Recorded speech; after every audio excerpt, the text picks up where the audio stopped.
Really?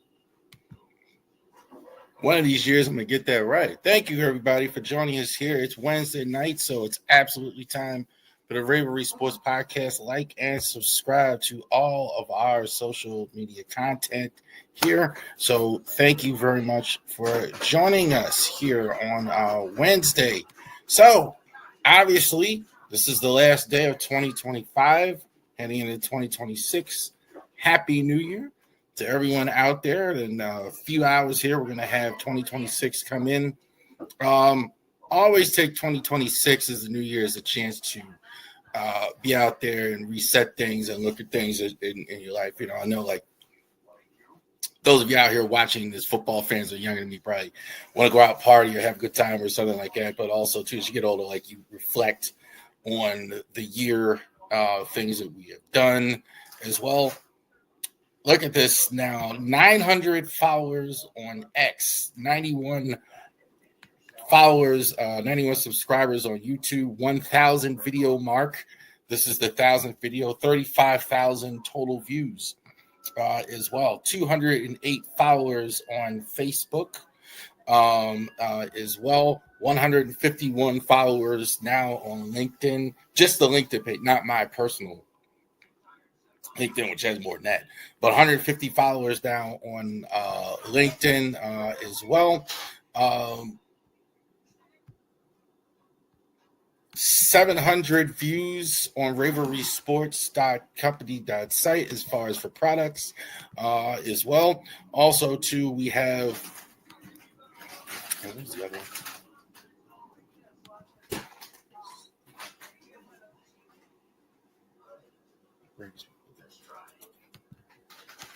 700 product. I lost it real quick.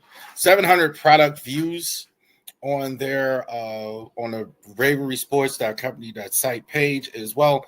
Also, too, we have our brand new blog, Ravori Sports blog site for Ravori Sports Breakdown, which is available every morning as well. So thank you guys. Reflect. 2026 is coming in. We got a lot to get to, and we're going to get to it tonight. But real quick, Genesis Notary Services live stream tomorrow at 12 o'clock here on the Ravori Sports channel. For the first time, we're going to have it on the Ravori Sports channel. It also, for those of you that haven't watched it before, it is going to be on Genesis Notary Services LinkedIn page, our Facebook page. It'll be there as well, live at 12 o'clock. We're going to be talking about the notary business there as well. And see, Charles Harris, we are LegalShield.com. So definitely just talk to them. I pretty much talk to Legal Shield every week for my business, trying to get this done, trying to get that done. So I really appreciate them in this endeavor. And you can appreciate them as well if you want to go ahead, go to our page and go ahead and buy Legal Shield. We are not dead yet. It is still around. The Ravens had to have two things happen last week. So you had to go into Green Bay and win. And they certainly did. 41-24. And you had to have the Squealers lose to the Browns. That also happened. So we are going to have one of the biggest games, I think, in regular season for the Ravens history. The winner take all is going to be on Sunday night. We'll get to that. But let's talk a little bit about the Packer game as well. Tyler Huntley, I think, no question, deserves a long-term extension for the Ravens. You can long-term extension a backup quarterback. You can give him a 2 or 3 year deal. I certainly don't believe any of the Lamar trade talking. That's just crazy. Maybe there's some negotiating ploy with the contract in that, but certainly they're going to keep Lamar Jackson, you would think. And they're going to have Tyler Huntley as the backup. That makes all the sense in the world. Having a guy, he's really matured as a passer, too. I really see him getting better as a passer. Now, again, max protect, tight ends, playing within himself. Certainly not. I think going for a starter on that's more farther than I go. But certainly as a backup, I think they certainly will look at it as well. They should. We've been waiting for this all year round. 36 carries for Derrick Henry, 216, 4 touchdowns. That was just ran all over the Packers. That's what we've been waiting for. So, as well, in this down year that Henry's supposed to be having, he's almost at 1,500 yards so far this year. 216. This was the first game he's ever had 30 carries. It happened I don't want to say all the time in Tennessee. It happened several times in Tennessee, and I don't know why it's not happening in Baltimore. Now you see what can happen when you give Derrick Henry the ball. They could not stop him. So that even emphasized more the loss to the Patriots. Now, again, the loss of the Patriots now seems to be a moot point with the Steelers loss, and now you're going to play for it all anyway. So it seems to be a bit of a more moot point. But you're definitely seeing the formula works, right? When you have a bell cow, when you do this, that's what it is. Zay Flowers, I think, was fantastic all season long.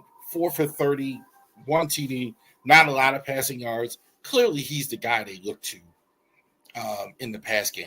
There's no question about it. Zay Flowers, I think it is certainly the media today voted Cal Hamilton MVP.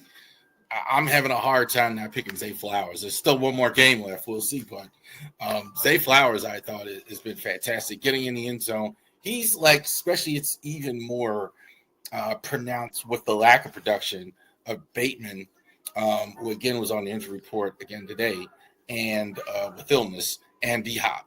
So some of that is not, I think, the other receivers, their fault because of the lack of offensive line play. They went big personnel, so I think that's hurt them. But Zay Flowers stays on the field, is fantastic as well. Roquan Smith, I think, has really looked like Roquan Smith the last few weeks. I think definitely to some criticism. Really, did you see him in this game kind of blow up one of those runs behind the line of scrimmage early, really setting the tone?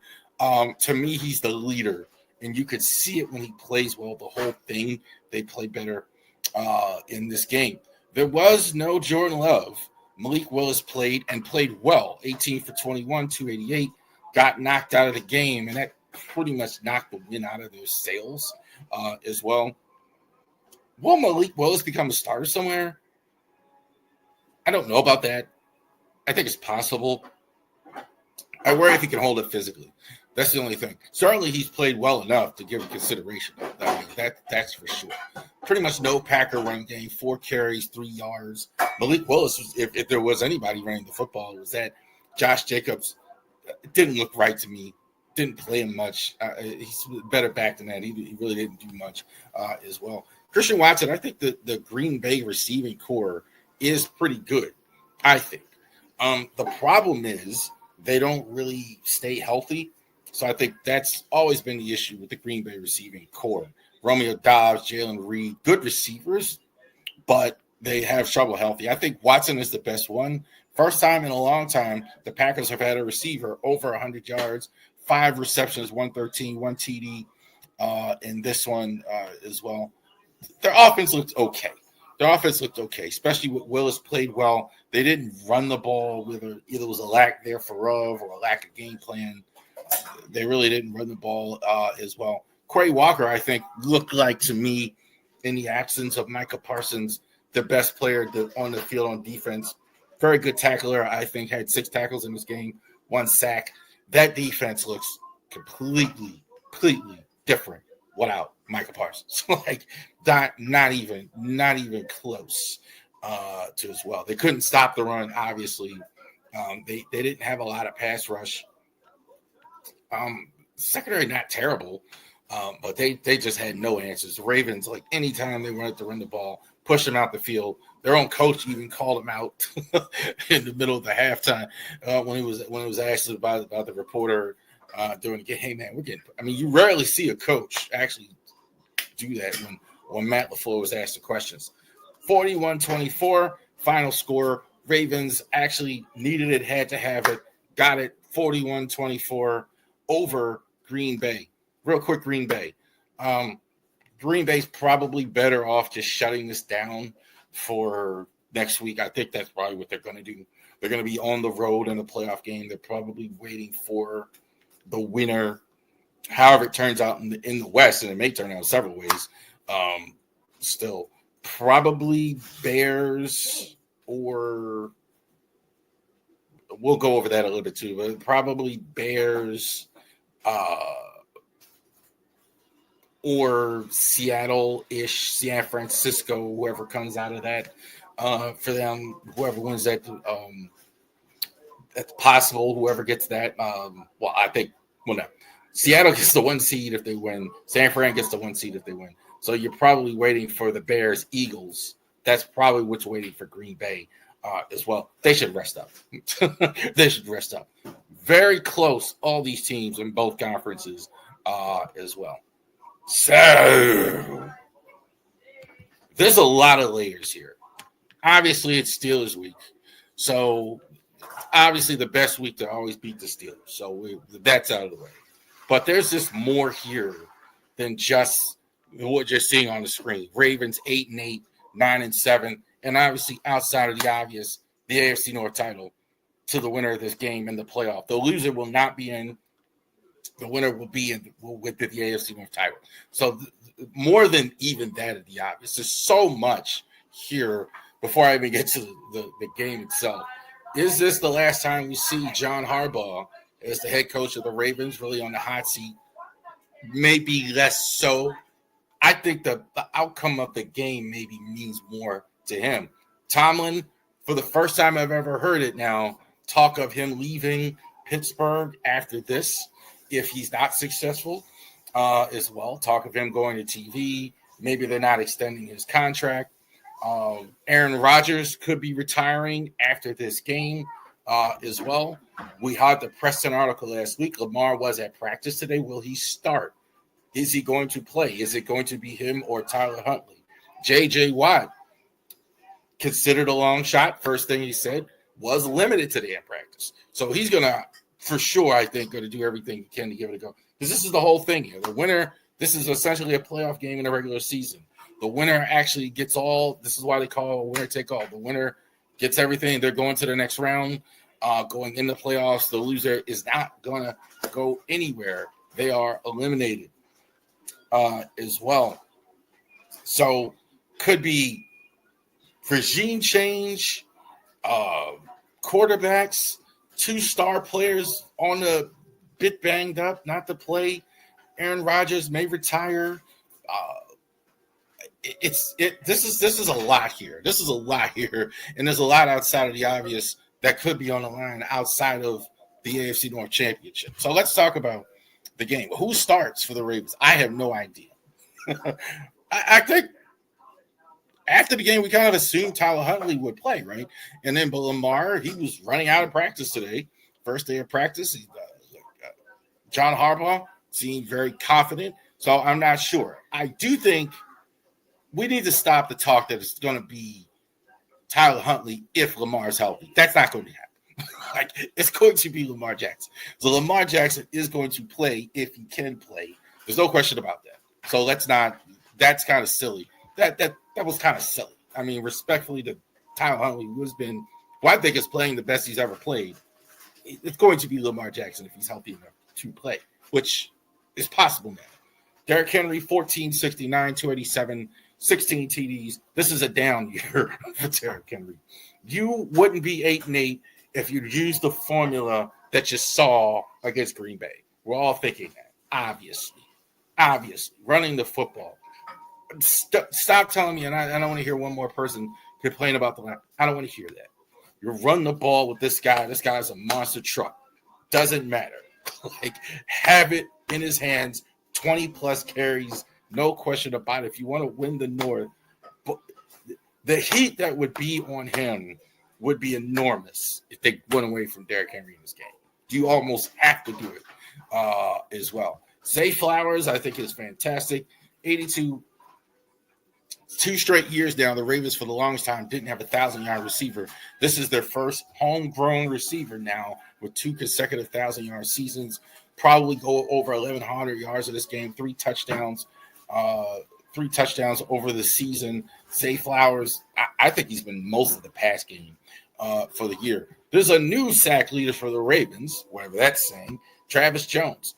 He's been playing, I think, outside on end, kind of where Matabuke is. Doesn't really play the way Matabuke does. He's basically a nose tackle playing outside. But he has gotten 4 sacks. He did have a sack and a half in the last game. He's played well. They gave him an extension. He's played well. He's a good player. He's always been a good player, I think, like that. I don't know if he's a pass rusher, but he's certainly a run stopper. The Ravens' strategy is they don't have that pass rusher, so we're going to make sure that run is shored up as best we can do it with Travis Jones and John Jenkins in there. That's the thinking, the philosophy that they have. Could it be the last time of the great career of Aaron Rodgers on Sunday nights? Another 3,000-yard season. Aaron Rodgers, again, down season, 3,000 yards, 23 touchdowns, 7 interceptions. I think Aaron Rodgers is still a good quarterback with a clean pocket. So when the Steelers' offensive line has played well, like they did in the first Ravens game, he's played well. He's been good lately, too. I think outside of last week, he wasn't as good. But he's been really good down the stretch here. One of the reasons why the Steelers are here is because they did get Aaron Rodgers in the offseason as well. Jaylen Warren, very underutilized guy. I think it seems like Mike Tomlin forgets to use this guy, forgets to run the football, and it's weird. A lot of these coaches do that. As much as we've been railing on John Harbaugh, I think he's done that. I think this guy's pretty good. But it seems like he doesn't, for whatever reason doesn't have confidence in him, whatever reason he doesn't. I haven't seen Warren in a game kind of impose his will. He kind of comes in, out. I don't know if that's on him as much as it is the coaching staff. I don't know. But it seems like he has some good games, but he's never like really like what you saw obviously with Derrick Henry, like imposing himself in games. Good stats, but has a chance to go over the 1,000-yard mark, will certainly help his case going forward. You're not going to have DK Metcalf. He was suspended. That's a big loss for Pittsburgh because he basically was their main guy in by a wide margin in terms of their receiving core. So Adam Thielen is a venerable guy. He's probably is another guy who may retire like after this game. Thielen 16 over 2 teams, 143. They were trying to last week. I saw in the Browns game use like MVS, Carlos Scaling, Montez, Scaling. I think I said it.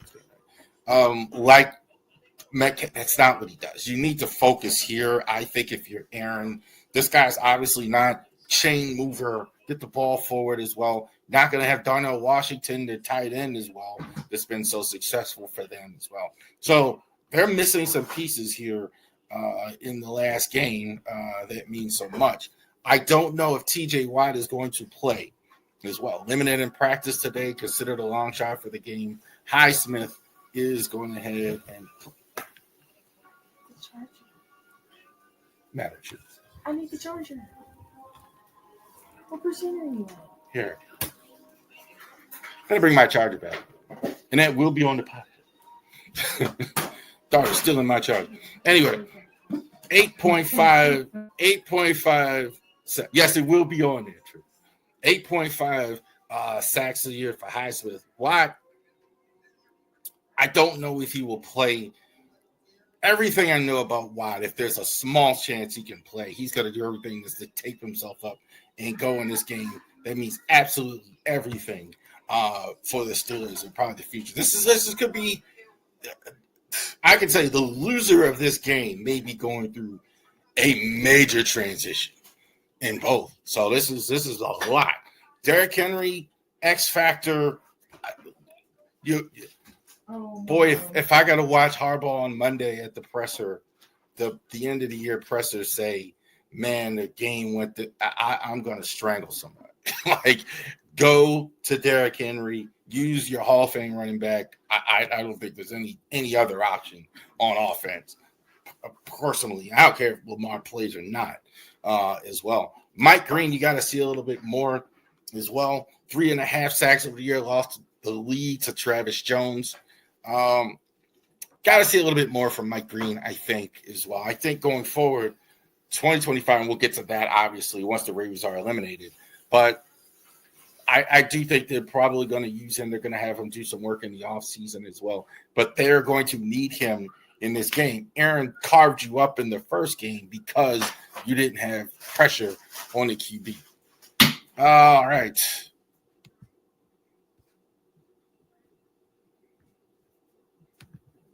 There you go.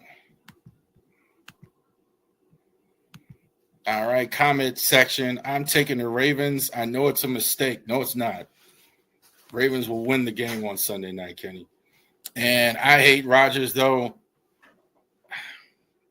I don't hate Rodgers.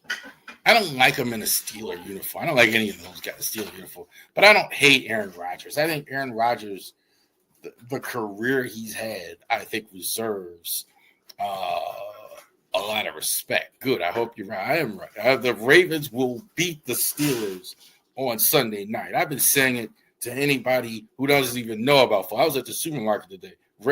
White people. The Ravens will beat the Steelers on Sunday night. I was at work. But some of my coaches, they don't even watch football. That's what's going to happen. So a lot's happening on Sunday night. So this is obvious, outside of the obvious, the winner of the North. But, man, this could be big. This is going to be a very interesting Monday for the franchise of the team that loses as well. Could we have both quarterback? Because could we have both coaches come back? Could we have the quarterback come back? Could we have it's a lot here. So interesting to see. The result of this game means more than just, all right, you're out, try again next year. No, this is a lot. We're gonna have a very interesting week next week to talk about this, regardless of who wins. But of course, Ravens will win Sunday night. All right. So our Big Five segments. I don't know why people are complaining about the Week 18's weekend. You're going to have some important stuff this weekend. Some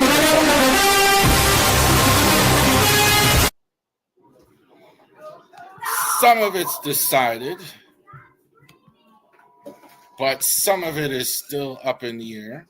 So as well. So let's go over Week 17. We're definitely going to get to baseball here. Talk a little Hall of Fame. How apropos last night in the open mic we were talking about Hall of Fame that's coming up. Terrell Suggs, Marshall Yannon, most notable Ravens are eligible for the Hall of Fame. But interesting discussion. Definitely, if you haven't checked it out, definitely check it out. Talking about who's eligible for the Hall of Fame this year, who should and shouldn't be in the Hall of Fame. They like Jason Witten more than I like him for the Hall of Fame. I didn't. I can't help you with that. Eli Manning is super interesting as far as the Hall of Fame. So definitely check that out. So last week, Big Five. As far as the top games on the schedule, Texans over the Chargers. Texans actually were made into the playoffs as well. Texans, I think that might be the best defense in the league. They've looked good every time I've seen them. I haven't seen a bad Texans on defense all season long.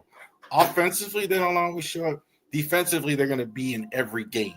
So definitely, too, that thing is built around defense as well. Chargers,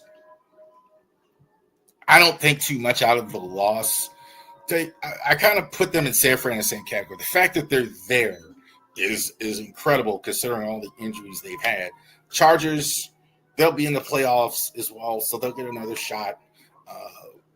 Definitely, but the Texans, it was a bigger game. Texans still have division aspirations and all that, etc.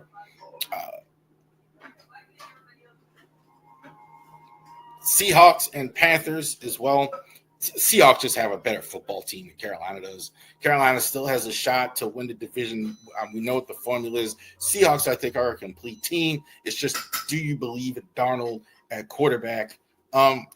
Somebody better start saying all these jokes about Darnold.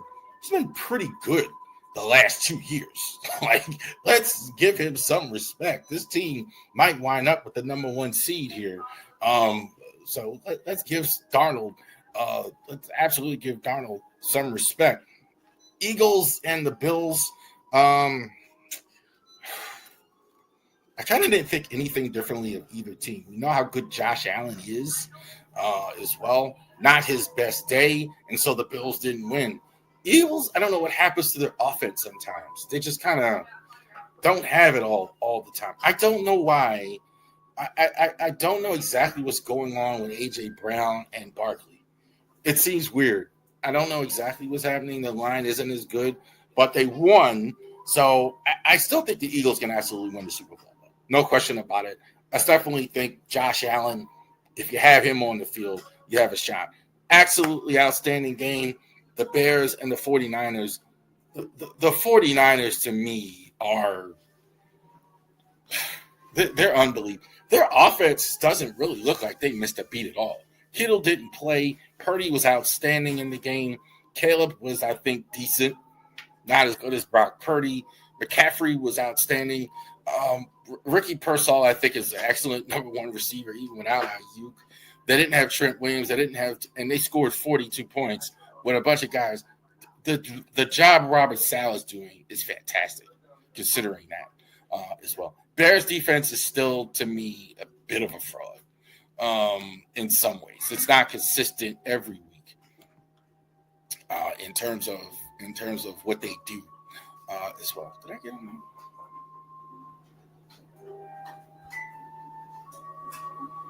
And yes, end of the road for Phillip Rivers here. It looks like that was the last one. Jaguars and Colts ended the run for Phillip Rivers here as well. He actually did retire again. They're going to play Riley Leonard because the Colts are out of contention. And so they're just go ahead and might as well start Riley Leonard, who's healthy enough to play. All right. Big 5 this week. This is another winner take all. I think this is definitely for the division. These two teams definitely aren't as good. What can I say? Real quick, Purdy is the highest PFF football since he's returned from injury. That, I agree, Kenny, that looked like Brock Purdy on the last game Sunday night. That looked like the guy I remember early in the year with all the injuries. He has that. Eagles aren't running it as much, and I don't know why. I don't know what the problem is with the Eagles, why they're not running the football as well. This year's a mini rebuild. I think so. That could be right. Sometimes you got to tear it back down here as well. All right. Saturday, 4:30, Panthers and Bucks. The winner of this team goes on and wins the NFC South. These are just not great teams. But somebody is going to win the division. The Bucks have really just total free fall here as well. They haven't won any games except for the Panthers here as well. So, I mean, they lost to Miami last week, lost to Atlanta, lost to New Orleans. They did beat Carolina, but the good teams, the Rams beat them. Now they have had a bit of a tough schedule. I think that's contributed to it, but they've been a total free fall, I think, as well. But they are getting the game at home. Very similar to the Ravens game in that sense. They're getting the game at home, and I think that matters. Carolina, I love Carolina. They have no players, but I love the formula. Bryce Young totally taking the ball out of his hands. The Bucs should know what the deal is. Their run defense is struggle, but you better stop the run if you're going to beat them because they're going to run the ball a lot in this game.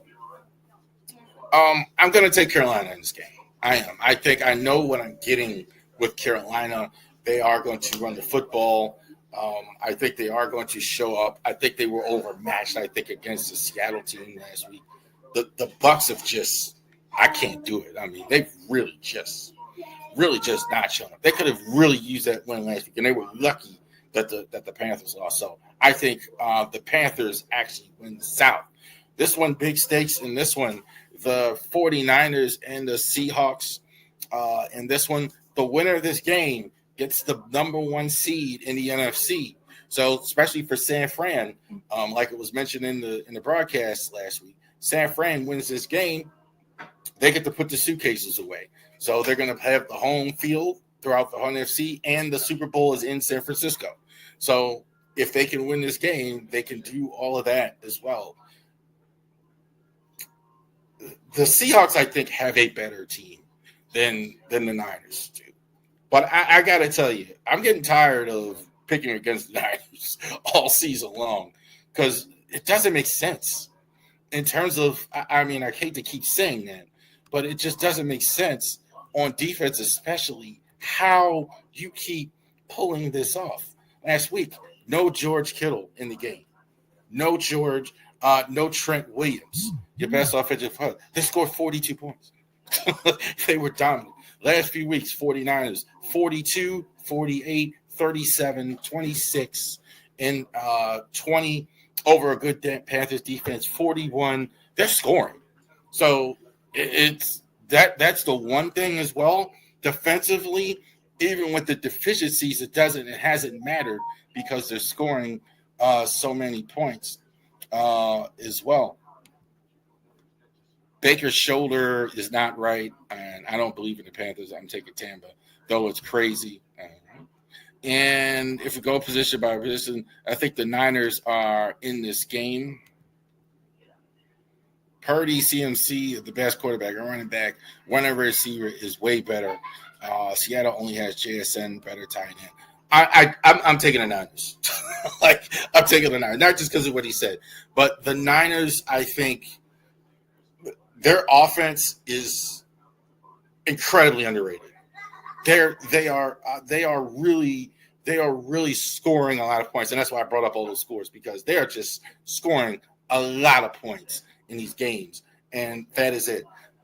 Seahawks, I think, have a good defense. I do think Darnold is not nearly as good on the road. I mean, we've seen that. I think Darnold, I think all of his stuff that people make fun of, I think is in road games. I do think this, but this is close. Seattle is really good. I don't know if it's going to go that way in the playoffs, but in this one, I do like the Niners. Niners have a lot to play for, too, as well in this one. The winner, obviously, too, gets the bye in the NFC, and the loser has the wild card in that division. So this is a really good division that has three teams that are in the wild card. Real quick here, Colts and Texans.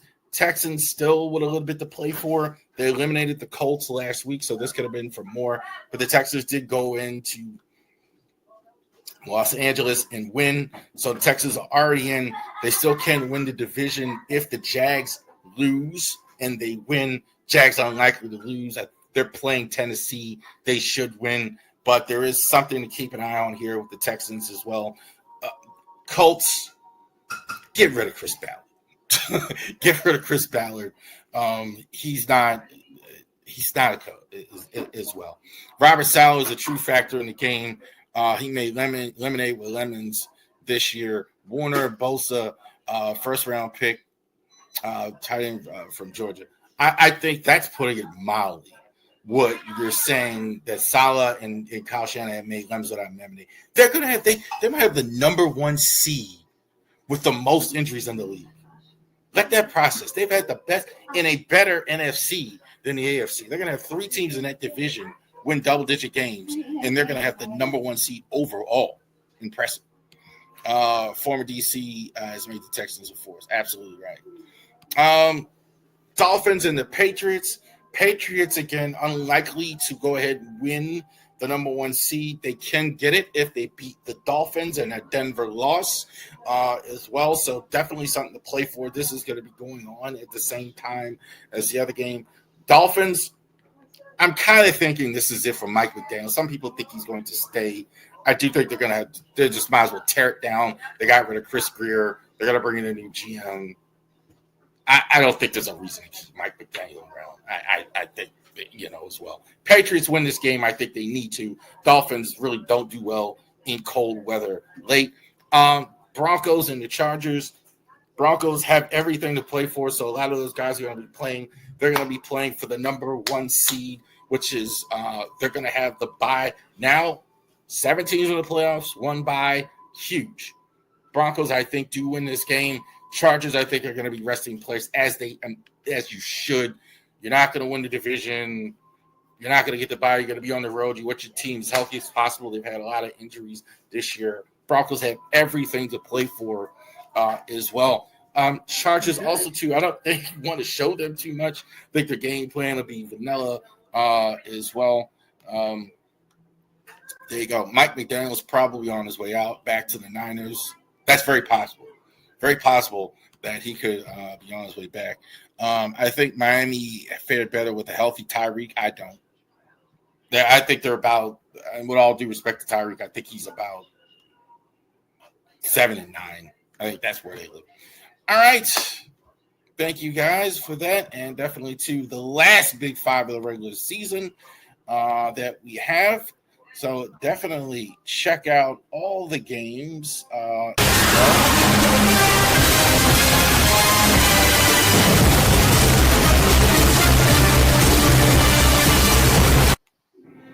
So definitely check out all the games as well. 5 biggest games on the schedule. All right.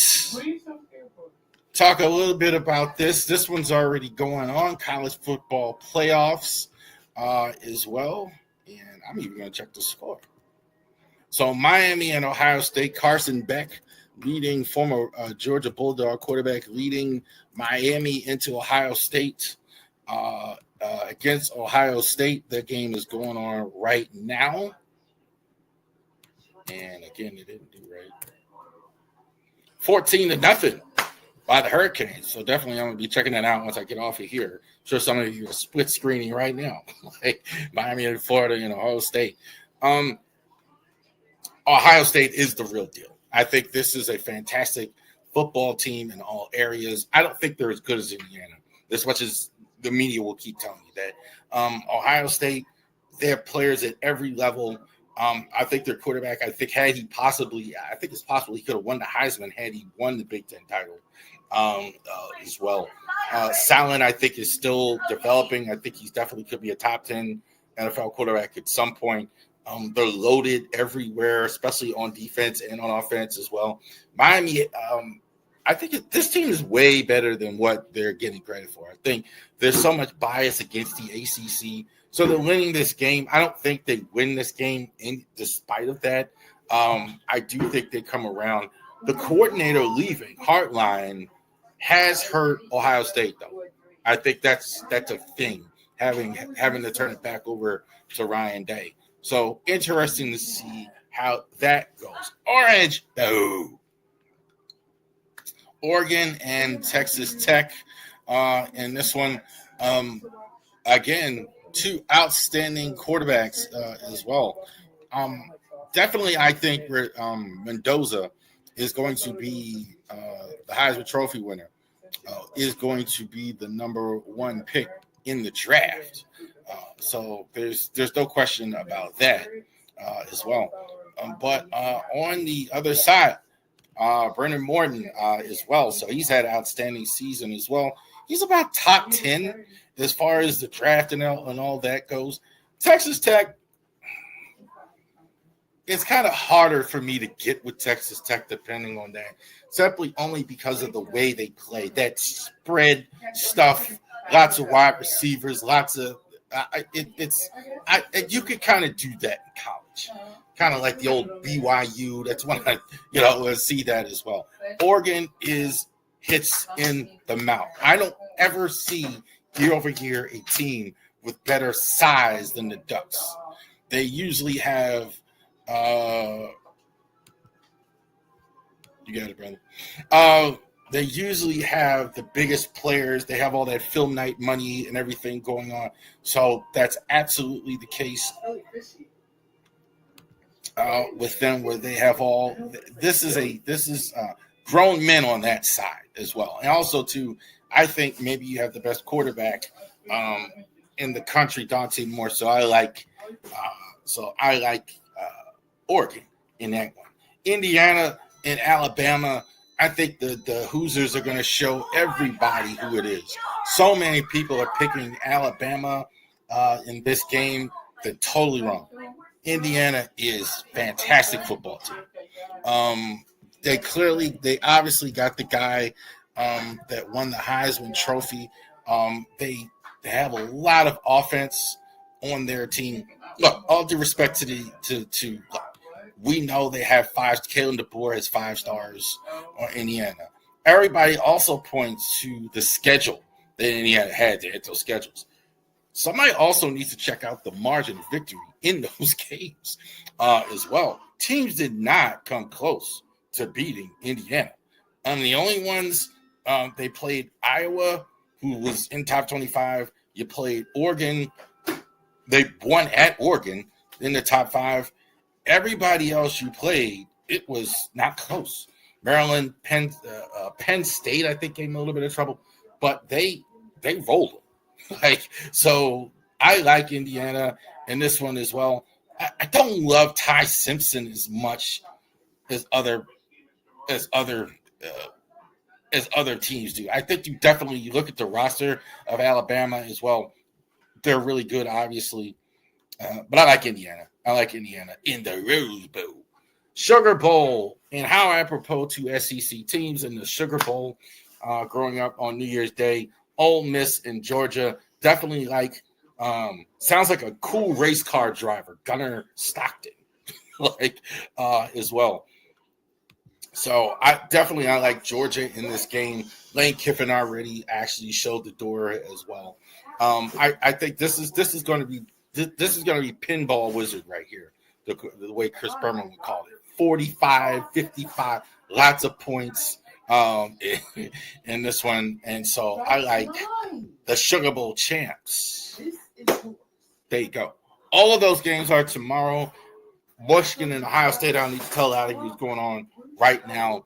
Ohio State is in the lead. They're getting close to halftime. Buckeyes look like they have the ball in their own 10. All right, Maryland basketball real quick before we go to baseball as well. Some news, obviously, with the Orioles this week. Terps definitely handled their business. December was a little light of games, so they only had games really on Saturday. Students aren't in school. They are at home, so there aren't classes. There aren't students there. So they're kind of going to pick it back up this week. This week when you play Oregon, which is in the top 5. Oregon has a top player on their team, Jackson Halstad as well, somebody who's definitely going to play at the next level for them. As far as their game against Old Dominion, they kind of had to have a cupcake. They kind of have a cupcake as well.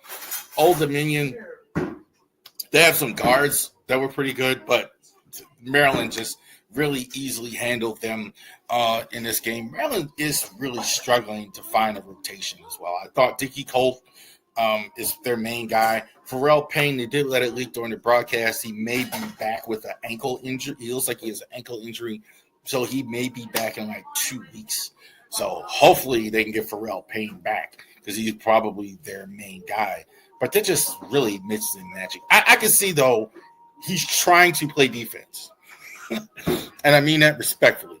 He wants his team to actually go ahead and play defense as well. I think this is why he can't settle on rotation. Some of his good offensive players haven't been as good on defense. And so I think that is part of the issue that he has as well. But it'd be interesting to see as well. I do think they got the right guy. I do think they're right, but it may be a little choppy waters here in the first month. Zach Eflin resigned with the Orioles, 1 year, $10 million. I did write an article on it, so definitely check it out on our Ravori Sports blog site, Blogspot. I'm still learning the name myself. Like I used to trip over the ravorisports.com when it first started. But definitely check that out there. But Eflin, I got no problem with him as a 5th starter.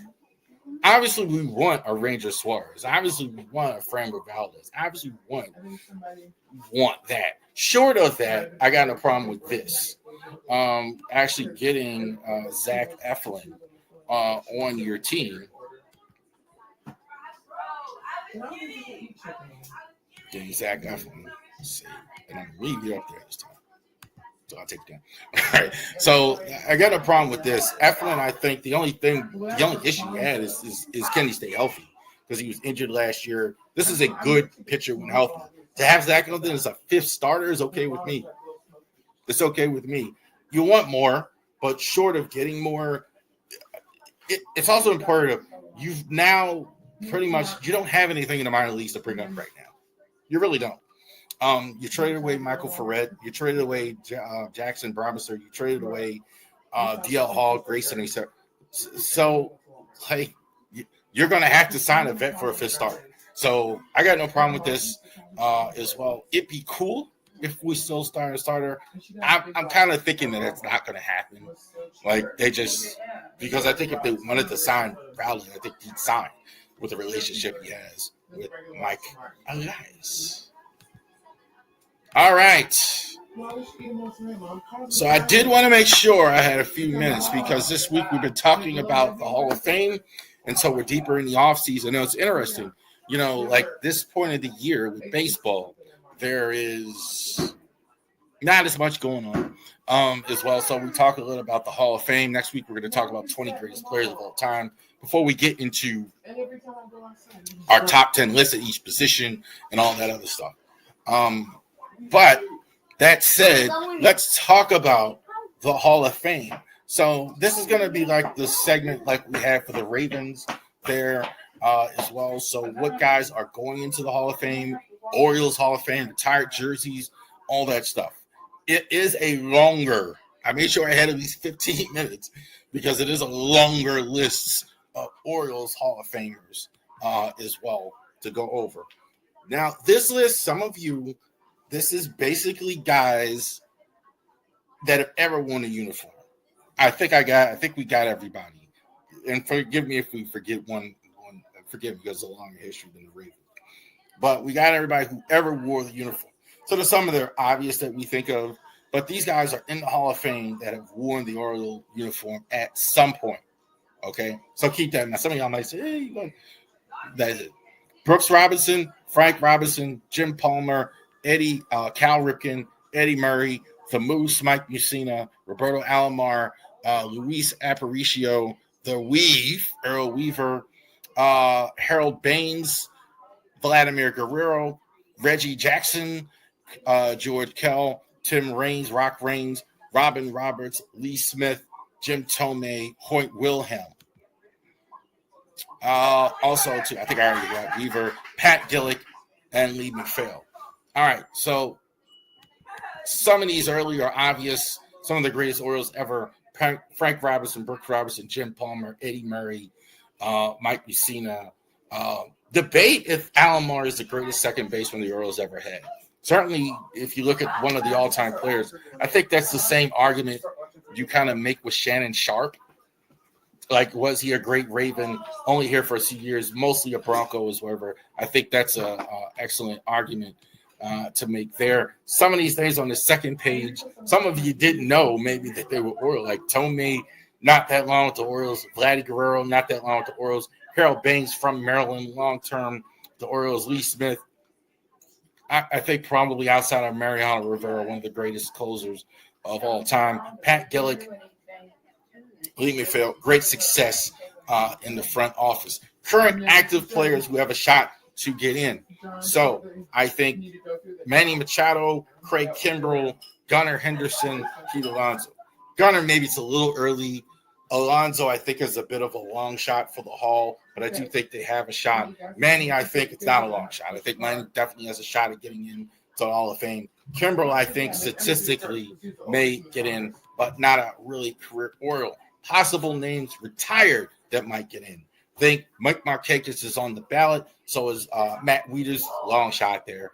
Adam Jones, love Adam, maybe not going to the Hall. Buck Showalter, I think, could get in for sure. Bobby Grich, might get in through Veterans Committee. Chris Davis, bit of a long shot. I was actually surprised that Davey Johnson wasn't in as a player or a manager. That surprised me. So shout out to the late Davey Johnson that he's not in. He actually didn't win as many games as a manager as I thought he did as well, even though his percentage was great. I can't think of any Davey Johnson teams where he was a manager in New York, in Baltimore, in Cincinnati, where he didn't win. So hopefully Davey can get in through the Veterans Committee, even now emeritus as well. Orioles actually have retired jerseys. Orioles have pretty high standards. One thing that people don't know, except for 42 Jackie Robinson, that's retired with all major league teams, that you had to have won a World Series to actually get a retired jersey. So what all these guys have in common? They've all won a World Series in Baltimore. A lot of them have won MVP or a major award or something like that as well. So number 4, Earl Weaver. Number 5, Brooks Robinson. Number 8, Cal Jr. Number 20, Frank Robinson. Number 20, Jim Palmer. 22, Jim Palmer. 33, Eddie Murray. And obviously 42, Jackie Robinson, retired on all teams anywhere as well. Interesting here, Cal Sr., for the longest time in a moratorium, nobody wore 7 for like 20 plus years until Jackson Holiday went to the Ripken. Jackson and Matt Holiday went to the Ripken family and wanted to wear 7 because he wore 7 a lot of his amateur career, college career, and then wore number 7. Fascinating that moratoriums are just strange to me. Why teams have them for so long. Very unusual with that. Orioles Hall of Fame takes a minute, okay? Started in 1977. 2 previous owners of the Orioles started it. So let's go over the list. So I broke it down into decade. Who got into the Orioles Hall of Fame? So this is the Orioles Hall of Fame. So you go through Camden Yards, you go through the building, the warehouse. These guys are in the Orioles Hall of Fame right now. There aren't too many that shouldn't be in that I can think of. I don't think. As far as that, what I'm saying, like maybe Orioles Hall of Fame. I think they got most of them. Brooks Robinson, Frank Robinson, Dave McNally, Boog Powell. Dave McNally, I think, one of the greatest top 3 pitchers in Orioles history. You could put him anywhere behind Jim Palmer. Some might have him at 2, as low as 5. Definitely there. Boog Powell, I think, not for Eddie Murray. You can make the case that he's the greatest first baseman the Orioles ever had with some of the success they had. Okay, now we get to a lot of names here. 80 to 89, all these guys went in through those years. Gus Chiandro, Luis Aparicio, Mike Cuellar, Mike Belanger, Earl Weaver, Paul Blair. That center field argument. A lot of people think Paul Blair is the greatest center fielder of all time.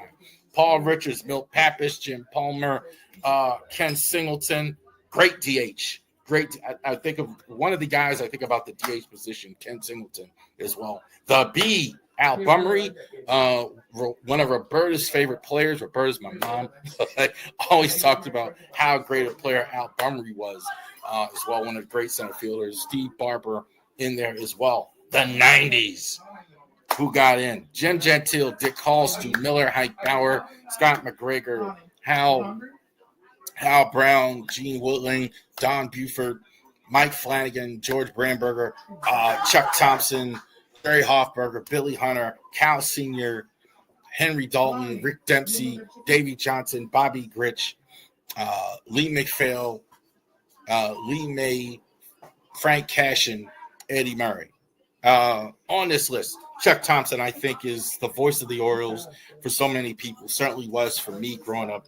Absolutely. Cal Sr., probably maybe Elrod Hendricks, maybe more revered than Cal Sr. as an assistant coach as well. Almost a shame that they made a manager in one sense is the fact that I think it kind of damaged the relationship in a lot of ways because he did get fired as manager. And Scott McGregor with the cool arm release as well. Scott was an ace of the Orioles during the last years of success. He was really the guy that really took over for Jim Palmer as far as success. 90s, 2000s. All right. Jack Dunn, Tippy Martinez, Eddie Watt, Mike Boddicker, Elrod Hendricks, Hank Peters, Rex Barney, Dennis Martinez, Horton Wilhelm, Bob Brown, Cal Ripken Jr., Brady Anderson, Ernie Tyler, Doug DeCinces, Chris Hoyles, Ralph Savon, Kenny Weiner, BJ Surhoff, Bill O'Donnell, Wild Bill Hagee. If you know, you know. Like, if you lived in Baltimore, went to Memorial Stadium, you haven't seen Wild Bill Hagee drunk in the crowd, getting them fired up, well deserved. Kind of like Mo Gabba, like the version of that. Greg Olson, the Otter, I think greatest closer in Oriole history. Phil Itzo, Harold Baines, Julie Wagner as well. Tippy and Greg Olson, you can argue with me who's the greatest closer in Oriole history as well. Boddicker, I always thought they should have kept Mike Boddicker. I think he was the one they kind of shouldn't have got rid of as well, along with Eddie Murray. And during that time, if they really keep it, but the team started to lose a bit. Dennis Martinez was another bad trade, like as far as that goes. So that was it. Brady Anderson is not as revered as I always thought he would be as Oriole. He kind of was the lieutenant to Cal, so interesting. Had a lot of women like him and all the other stuff, but Brady, I think, was a good, long-standing Oriole.